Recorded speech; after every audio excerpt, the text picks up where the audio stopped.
So the kitchen chemistry is taught as a separate course itself as part of the FYE with my colleague Professor Dougherty, but it's also something that I'm really interested in food, so I try to bring in a lot of food stuff into the organic chemistry class, and so we'll do activities around food, or try to show them what we're learning, the concepts, how they apply to food and cooking and our flavor perceptions and things like that. So it's both. It's a separate class when it's an FYE, and then for my regular organic classes, we, whenever the opportunity comes up, we discuss how that's related to food. Grad school, I would watch a lot of Alton Brown's shows, The Good Eat. The way he explained the science behind the food or cooking processes, it was really interesting, and so that spiked my interest.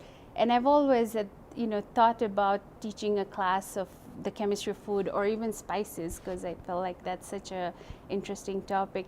And so when I came to CC and had the opportunity to teach this FYE with my colleague, I jumped at it because that was what I had been thinking for a while.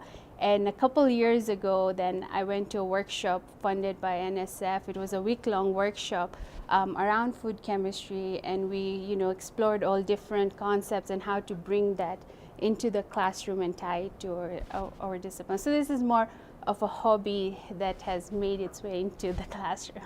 A lot of times people think that, oh, you have a recipe, and especially it's true for organic chemistry, labs, for example, you have a protocol, you're going to follow that protocol and you're going to get exactly the results that's it.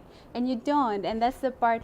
It's hard to convince students that there is a creative process here, even though it's not obvious. Of course, for the introductory classes, we try to pick labs that are done, that have been done, and they'll work, because you don't want to discourage students. But when you go into research, it is like coming up with a new recipe, trying out different ingredients and cooking times and trying to see whether you'll get the product or not. Sometimes it works perfectly, and sometimes you get a big mess, just like if you were developing a recipe from scratch. There's a lot of times we get so focused into teaching our subject without taking a step back and thinking about what implication this has for the society, right? It's like, oh, okay, carbon makes 4 bonds, and why do we care, right? And it's making sort of that connection.